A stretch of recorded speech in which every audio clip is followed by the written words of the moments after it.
Hey YouTube, happy Valentine's Day or Valentine's Day, whichever you celebrate.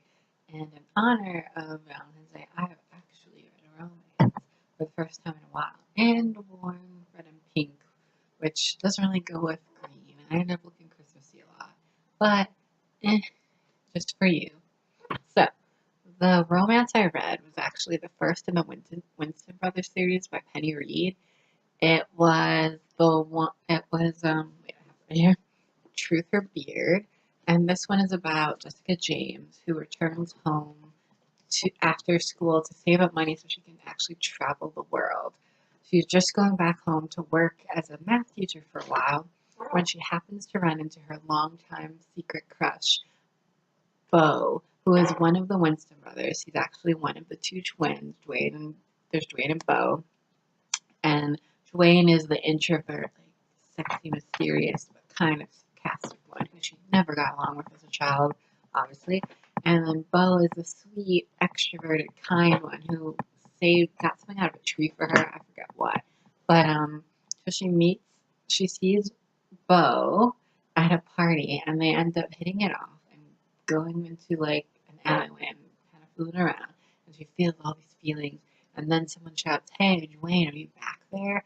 And he's like, "Yeah, I'll be there in a minute." And she realizes that she has been duped, which is really creepy, but they have an intense moment where Dwayne says he's always been into her, and he's kind of been waiting for her, and he thinks they're suited.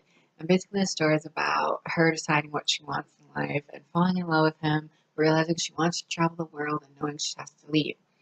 It's a pretty hefty romance. It's longer than most of it. 377 pages. I had to wait for this a while. It's pretty popular, I think, at the library. But a lot of other things do happen. There's crime involved. Dwayne is really family oriented, so he's trying to help some of his brothers because their mother just died. And there's so many siblings. There's one sister too, but it's mainly right now the four siblings living at home who you meet throughout the book, where you hear about the others. And each sibling has a book in the series, so you can read the brothers you're interested and the ones you're not. They're all very different. And Jessica has to deal with some family things too.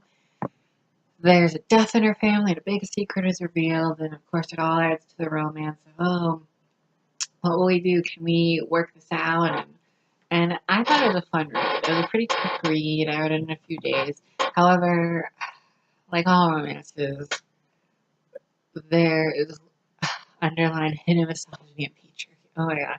There's this one part where Dwayne, she says, "Don't put me on a pedestal, Dwayne," and he literally says, "I'm putting you on a pedestal whether you like it or not, because that's what you deserve." No, that annoyed me so much. And there's other things like that where he's like, "No, I'm the man, I do this," or very gender normed things, which kind of bug me. But especially as I mentioned in a previous video, I'm actually asexual, demisexual. Reading romances, they're a little different for me personally. I'm not talking about all asexuals. I'm not sexual repulsed or anything, but sometimes I just roll my eyes. I just can't stop rolling my eyes. I'm like, "Oh, you Alice, like, just calm down." And there's a part where it got really hard, and honestly, that would have been it for me. If romance is that hard with your partner in the beginning, there's no way it's gonna make it 20 something years. Like, no, goodbye next. But they're fated in the stars, like almost it's fated to be. He had a thing for her, and he waited for her for so long. And there's some other little things that annoy me, like he was on and off dating her cousin, who was a stripper, and they just made her seem like the worst character. And partly because she was a stripper, they kept bringing that up, like, leave sex workers alone. They're just because they do that doesn't mean they're all like awful people. And he kind of just really disrespected her for a woman he spent that much time with intimately.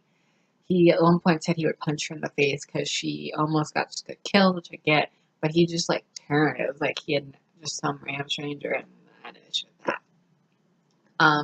But overall, I would say that they were worth checking out if you like romance or you just want a quick fun read. They do seem to be getting pretty popular on Goodreads, and she's definitely a good author. I mean, there weren't any parts where I cringed at her writing techniques or anything. Some of her characters seem very cardboardy.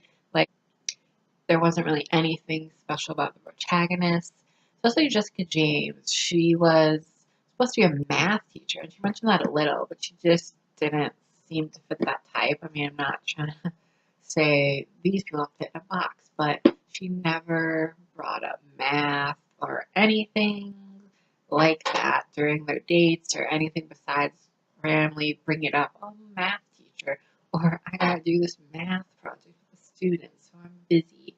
But besides that, it was like she didn't ever bring up math or anything like that. And you just know her passion to travel the world. You don't know much else besides that. And she never connected with her parents, but she loves them, something like that. She has this friend named Claire who I honestly think that the story should have been about. She sounds so much cooler and more interesting. But my sister who has read this, and that's probably why I read it, actually I read it first, but she's just a quicker reader than me, and she knows a lot more about romance. So she read it and said it was worth a try, and she also said Claire comes in a book with another, becomes a main character in another book later on. So, but anyway, I would definitely say check it out if you're into romance, especially for Valentine's Day. And there are some graphic scenes in here, so if you're sex repulsed or anything, like, don't do it. But I'm sure, yeah, that must be really hard for sex repulsed to try to find a good romance. But if anyone does know, um, any books that are about asexual authors or have asexual protagonists, please tell me. I've only heard of a couple that are actually out. Follow authors on Twitter, but I don't think their books are out yet. Please keep writing those. I will read them. So anyway, have a good Valentine's. Remember, if you're single, this is just a holiday to sell cards and candy. So take care of yourselves, and I'll see you next time, YouTube. Bye.